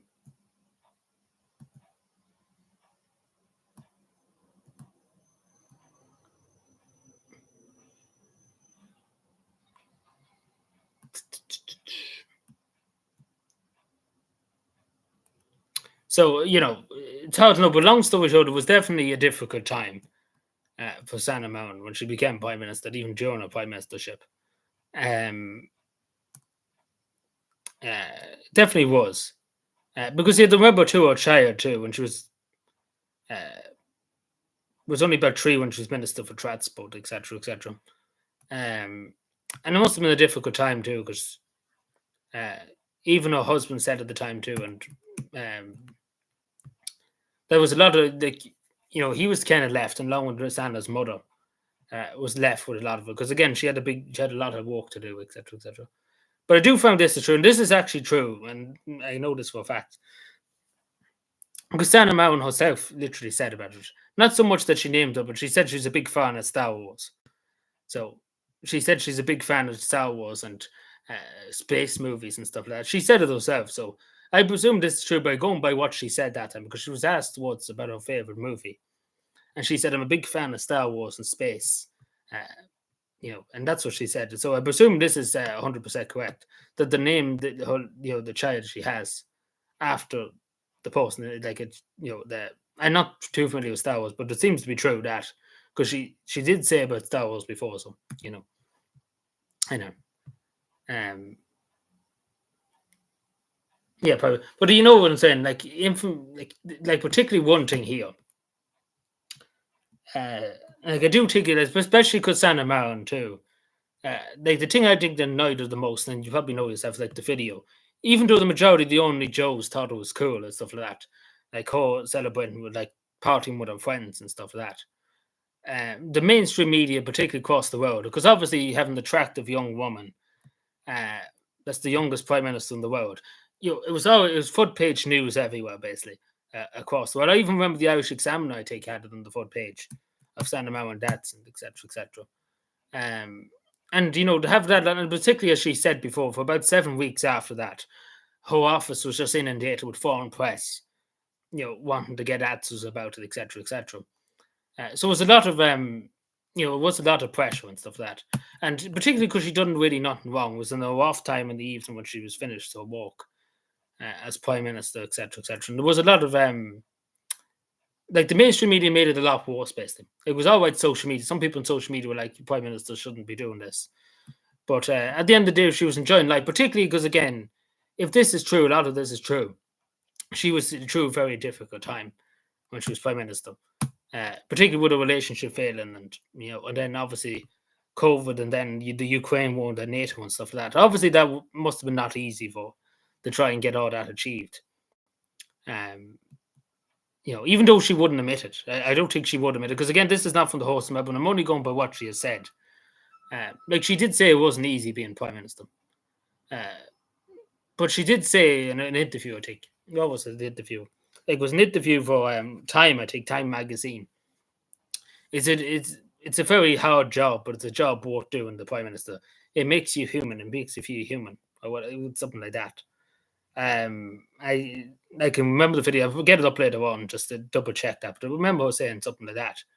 So definitely wasn't easy. She didn't admit that it was very difficult or anything like that. But where was the thing I said? No, but there's some things that I do find that shouldn't probably be implemented. I can't even remember what the fuck it was. But particularly because Santa Marin, I know straight away. She wouldn't want this, especially because when you read the top of it, because this is from her friends and family, not family, but friends and people in the Social Democratic Party. Like her ex-husband didn't want to talk to this to whatever this media company, and Sana didn't want to talk to. So it's not from themselves, basically, what I'm trying to say. And that just goes to show you, Sana Mountain wouldn't want this, basically, what I'm trying to say, because she doesn't want her private information just been fucked out there, basically. But particularly this, I do find this that it shouldn't probably be. It's very inappropriate to put it out there. I do find that it's very inappropriate just talking about a personal issue about pregnancy tests, etc., etc. But I know straight away Sana Mountain wouldn't be fond of this. Like I know 100%. But yeah.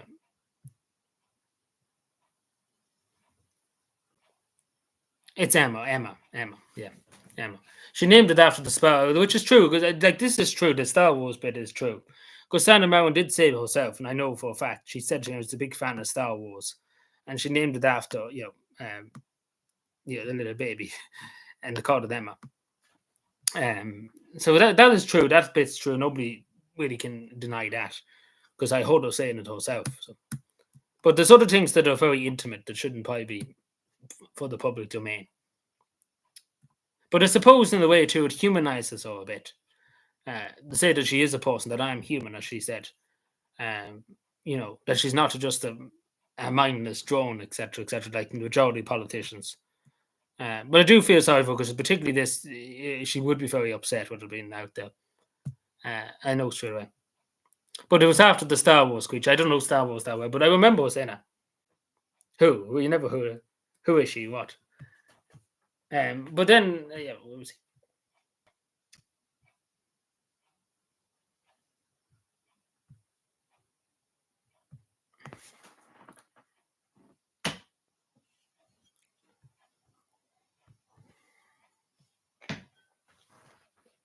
Give me a moment.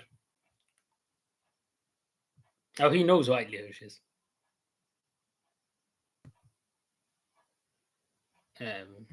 Give me a moment. But again, maybe everything's not true there, but we see.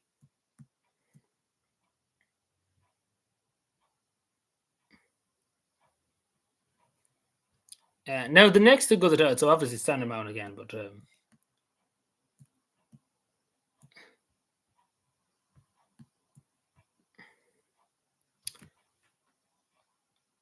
so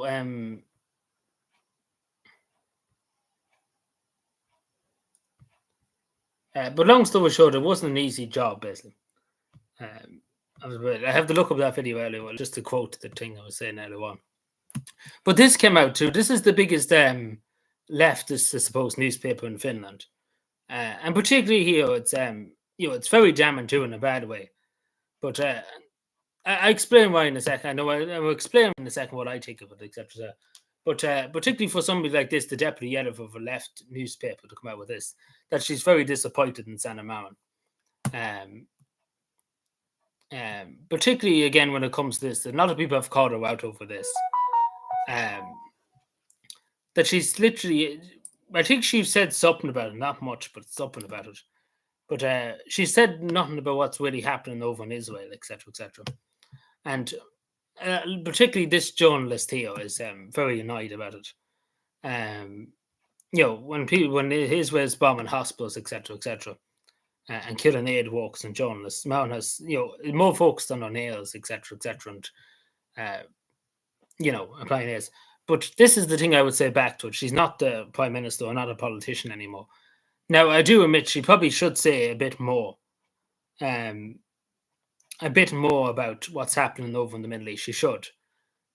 Nobody can deny that. She should speak out against it, and she should. Even though I say she would speak out against it, but I don't think she finds it her place to speak out really in the way about it. It'd be different if she was the prime minister. I presume she would definitely speak out against it.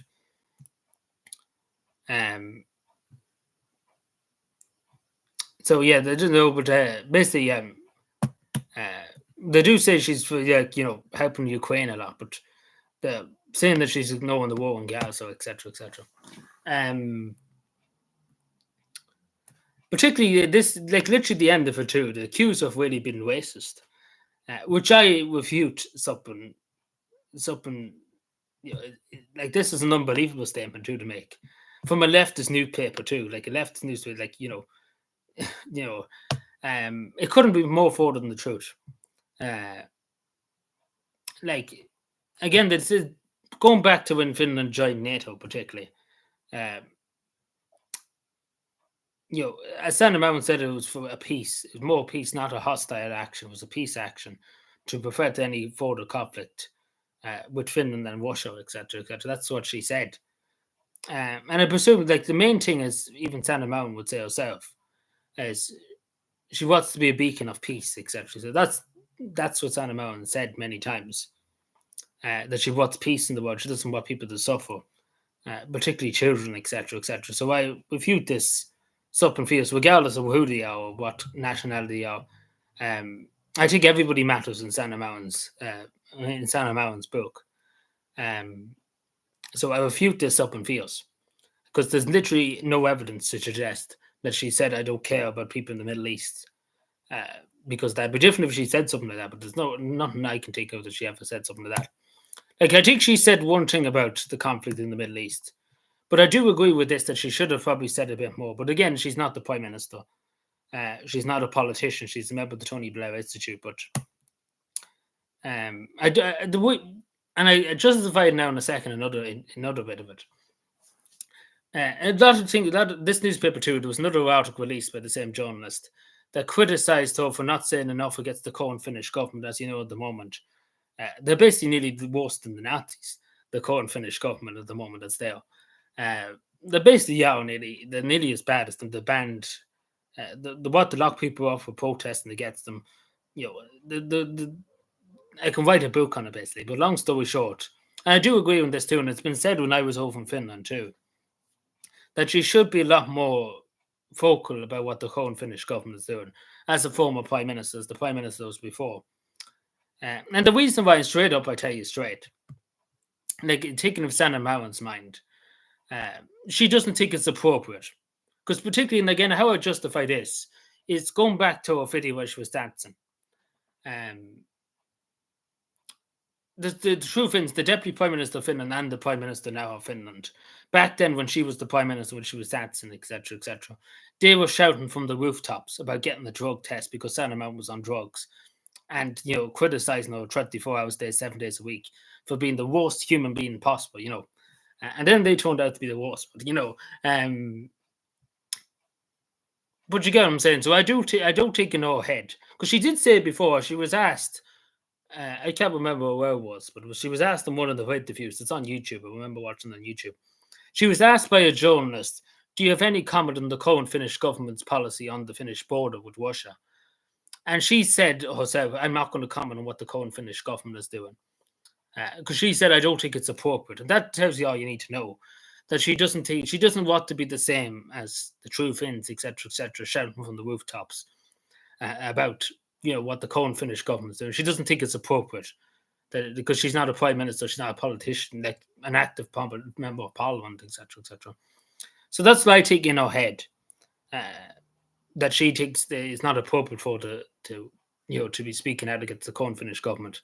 And I suppose she's kind of relating it a bit back to when she was the Prime Minister and the people that are currently in the government were shouting from the rooftops about her being on drugs, etc., etc. Because they were shouting the loudest. The one that's the Deputy Prime Minister, the moment the Minister of Sitters, she was the loudest person saying Sandra Mount needs a drug test, this drug test, that drug test, every day of the week. So, I kind of get it, I suppose.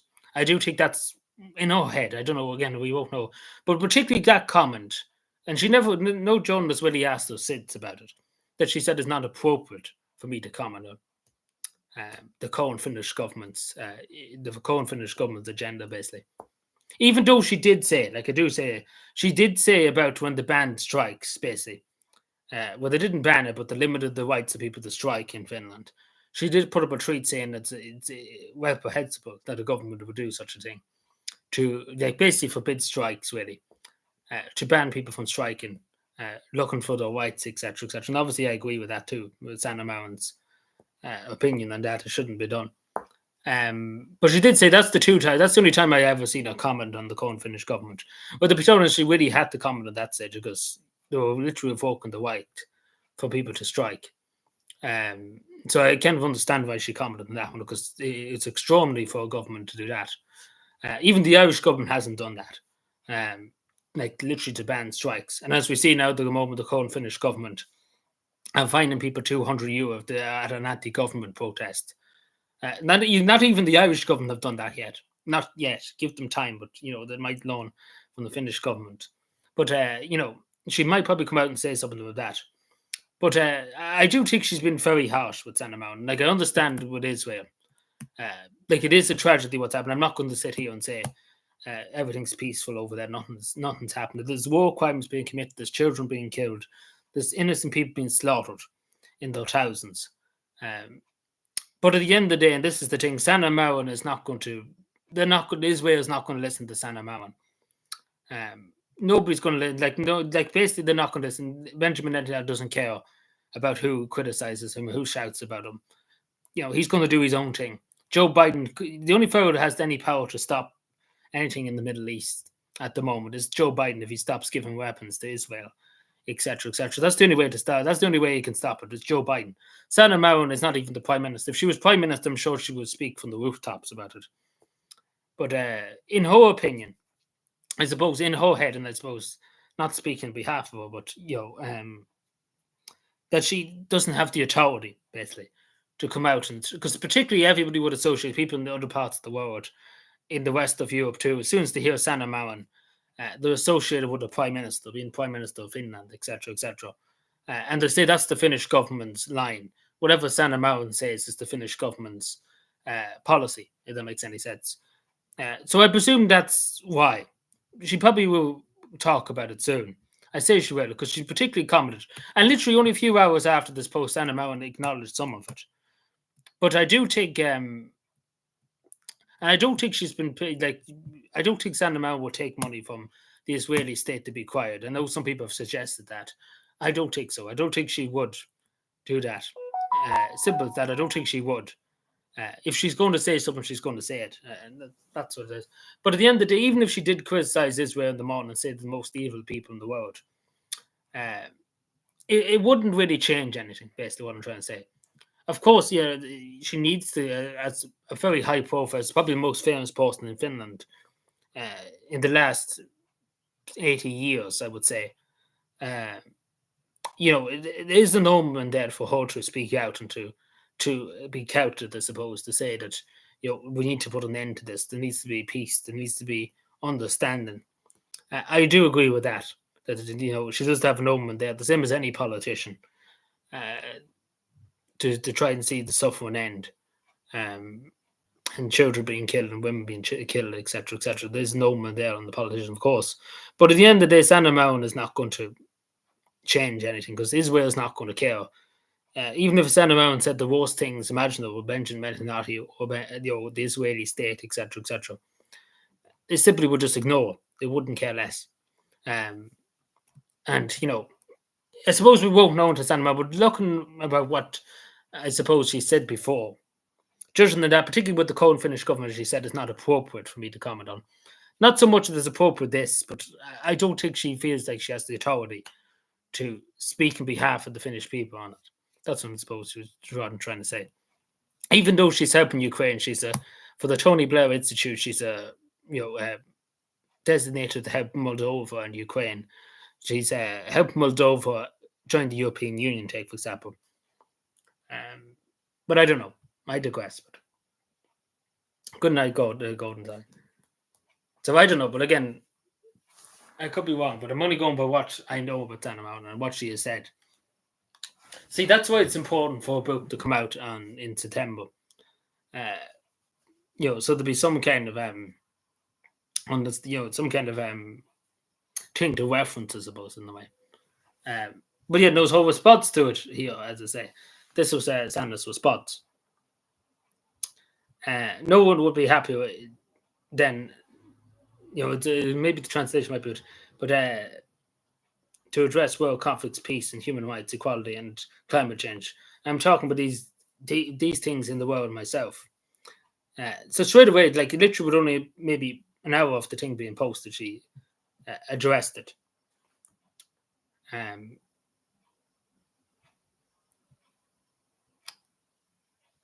but no, it is true that she is. Uh, that she is talking about she is talking about these issues. It's not a lie or anything. She is doing that. Um, but we suppose we see. But long story short, I don't think, and I know this sounds cool, but I don't think it would make any difference basically if Sandow said anything. But obviously, she should stand out or stand up and be counted. And particularly with the Cohen Finnish government, not even the Israeli government at the moment, even the Cohen Finnish government, their policies, etc., and their destruction of the Finnish state, etc., and putting people onto the streets by literally making it unaffordable for Finnish people to own houses, etc., and there are huge cuts to public services, etc. I do think it's appropriate for the former prime minister, that used to be the prime minister, to be counted. But there's also a thing here, just before I send it, just when I thought about it, that I presume Sanna Marin, because she did say before, and this was to do with Russian interference, etc., and Russia trying to buy her, etc. It was said about it that, where was it? At the Tony Blair conference a few months ago, she said the Russians are trying to sway her, I suppose you would say. Um, but she didn't. She didn't accept it, or didn't acknowledge it, or didn't do anything with it. Um, so I presume, again, this is the thing, and she said in that interview too. She said anything I say will be literally in the front pages of the Finnish press. So I presume too she doesn't want to say anything and be the front page of the Finnish press. Because literally anything she says is literally front page news anyway in Finland. Like literally, you could talk about the weather and it'd be front page news. So I don't know, but again, I'm only thinking about what she has said and kind of putting two and two together, and working at it. Especially because I have a bit of an understanding of what she's like, I suppose, and not from meeting her, but from listening to her a lot, talking, etc. You kind of can understand, what she would say, etc. Roughly, but not speaking on behalf of her, but you would roughly understand it. I know it went on for nearly 20 minutes. No, it went on for nearly 40 minutes on it. Good God. 40 minutes. I hope you're happy. Where was that video? Sorry. I don't mean to just fact checks up. Where's these fact checkers when you want them? But personally, my opinion is Santa Mountain change. No, it isn't. Just to say. Like, I think she done her best, and she did do her best when she's Prime Minister of Finland. Just look at the crowd that came after. That's what I'm saying. She done only for Santa Mountain. I don't know what Finland could have done without her. Because if they were government during COVID and during when Russia invaded Ukraine, God help if they did. Because the current Finnish government, I don't know what to make of them. Let me find it. Let me see.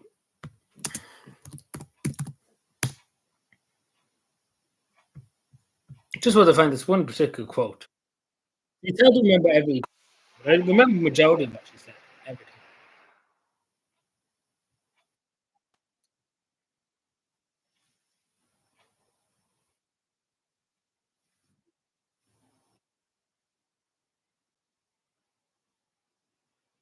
Where's this?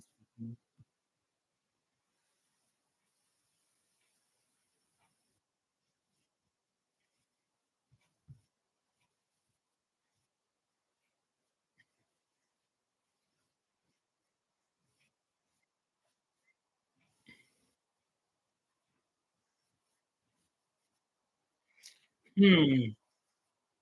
Sorry, I might be wrong on this. I can't remember. She did say something like, what is it?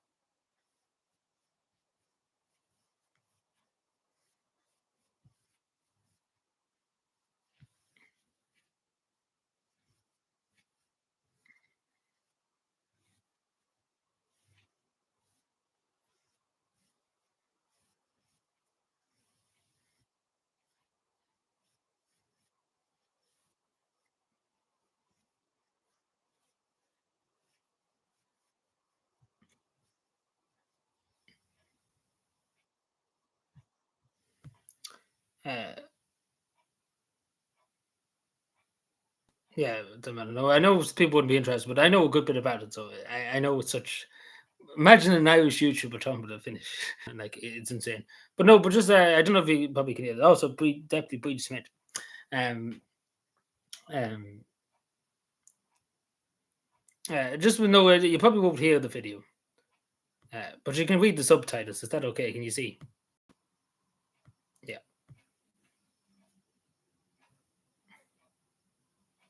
She's saying about her daughter here. Like it's the next bit too, but it's not the bit I was looking for.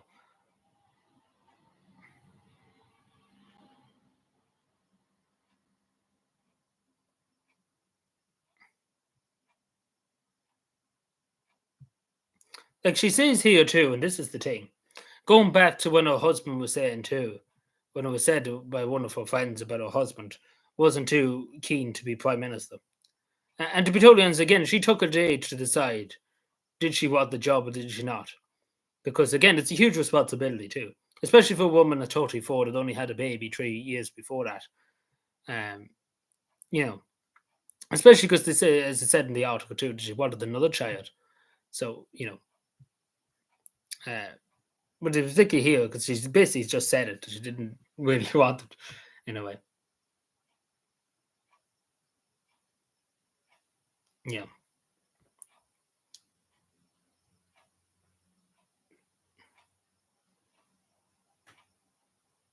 And then particularly because you often hear us say this, I want to make the world a better place.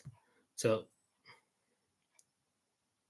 yeah, and then she was on Time magazine. Yeah, that's not the thing I was specifically looking for, but and to do more fact checking. Are we looking forward to fact checking? I should get a fact checker. I know some people probably just sick of fucking listening to it, but generally I know a good bit about it. So I think I'm qualified to to give logical explanations. Well, in the name of God.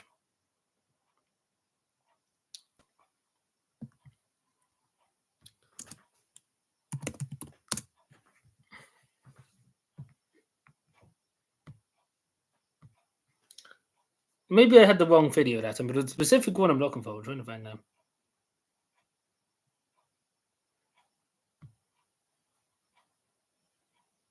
Sorry, give me a second.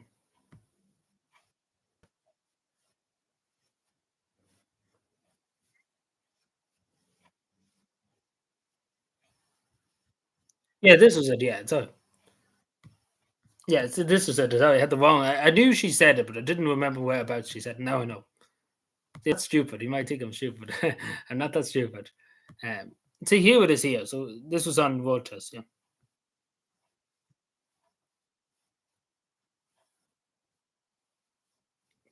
like she basically says it there. Which kind of rings true to what she didn't briefly go like she didn't say, "Oh, I'm struggling to this," but she did admit it. That it wasn't easy. So when you put really two and two together, because she did basically really said it by her own admission. Then the next bit, yeah, something that you cannot prepare. Um,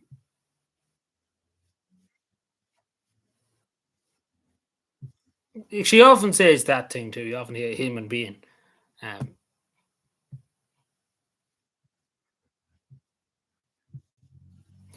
so yeah, so at least I've widened that one. Um, so there we go. Are we happy now? Just we went on for literally an hour about it. Just didn't shut me mouth. I know people probably didn't give a shit. I wouldn't mind, but there's literally probably about 90 people in here. And then I started send around and I've just up and left.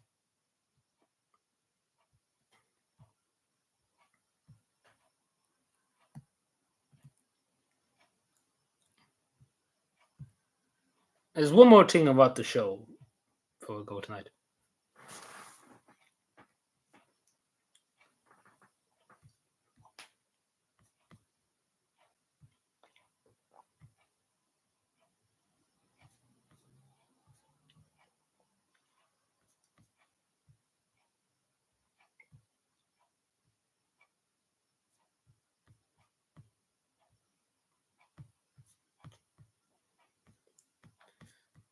Fuck's sake.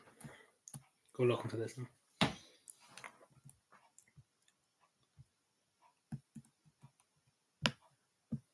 Oh, you pig giddy.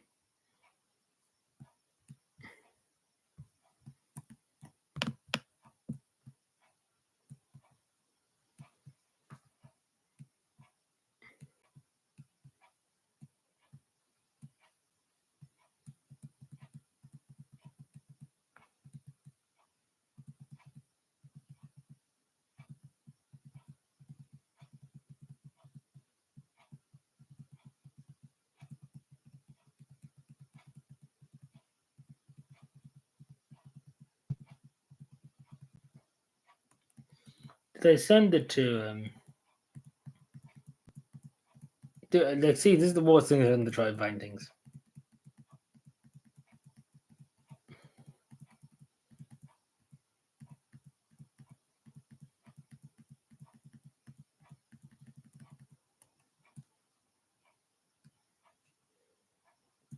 Give me a moment, try and find it.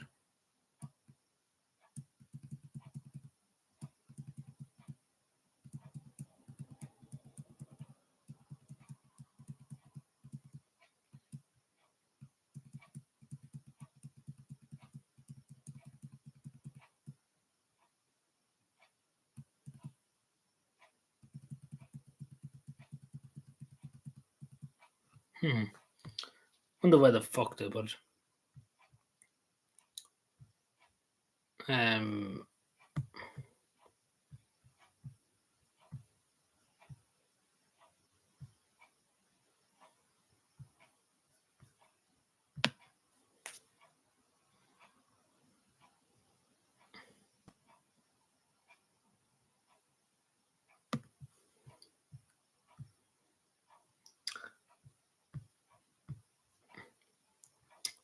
Oh, so do you want to know? Sandra Moran committed the crime of the century.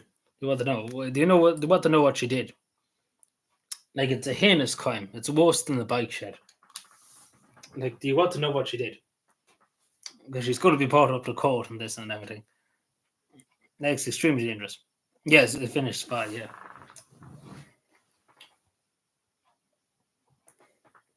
Like, you don't want to know what kind of crime she committed today. No, not today, but the other day.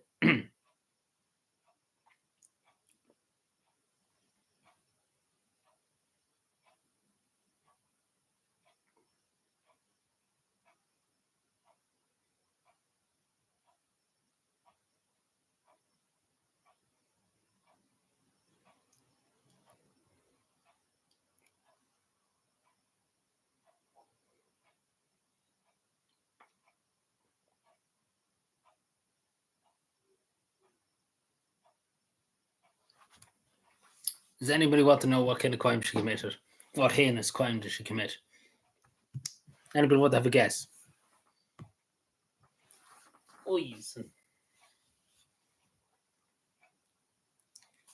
What despicable crime did she commit? Shall I tell you now? No.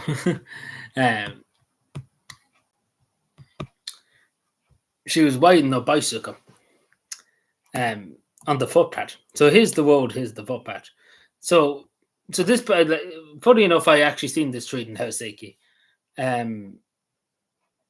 There's usually bicycle lanes, right, on the half of the footpath, right? But this street didn't have bicycle lanes. And you're not supposed to be. Only children under 12 years old is supposed to be really on the footpath. Like, you're not allowed to ride bicycles on the sidewalk, so it's a €40 traffic fine.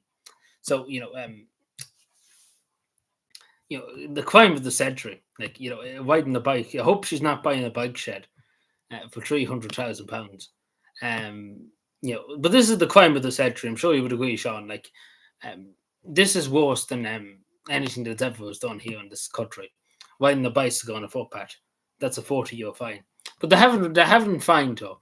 Because to be totally honest, the police have very little to do if they're going to run around after people just cycling the bike on an empty. I wouldn't mind if there's people, but literally nobody on the street at all. Like, literally nobody. So I wouldn't mind if there's people on the street, but literally nobody there. No, nobody's on the street. So there you go. There's the heinous crime. You can tell that the former Prime Minister of Finland put below in the book. She's a dangerous individual. We shouldn't be allowed to walk the streets. It's worse than misgender, something.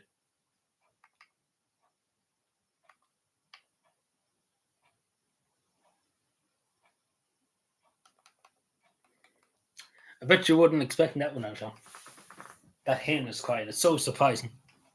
An innocent woman doing such a thing.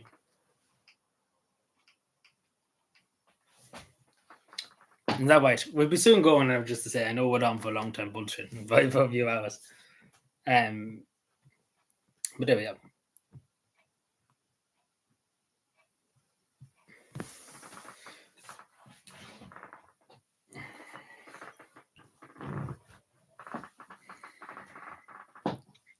So yeah. Just to say too, we might just do one live stream for now on a week. We see how we go. Maybe if I feel up to it Saturday, we see how we go. But if not, then one live stream from now on, for the present moment, anyway. We see how we get on. That's what I. But anyway, lads and lads, I think maybe we leave it there. Sean's so shocked. He's so shocked to see that crime being committed. Like I say, he's going to ring up RT News now and tell them about this crime. He's going to ring up the Donegal Daily paper to tell them about this crime too. It's going to be front page of the Donegal paper that the former Prime Minister of Finland it was riding a bicycle on the footpath. You know, it's worse than the bike shed. The humanity. You know, imagine that. Imagine that'd be a trist. But no, I think that's it anyway. Just make sure I have nothing else. No, it doesn't look like it. That is okay. So we see anyway. I have videos to upload on it tomorrow. So hopefully I'll go while I get them uploaded and sorted and done. Yeah, and that's about it. There's nothing really else to say. But anyway, lads and lassies, enjoy the rest of your night. I talked to you maybe. We see how we go Saturday. Again, I can't promise. But I will let you know just before we go live or an hour or so. Try anyway. So it's not guaranteed. It's kind of 50-50. Maybe I will, maybe I won't. So we'll see. Anyway, take care, everyone. Enjoy the rest of your night and goodbye.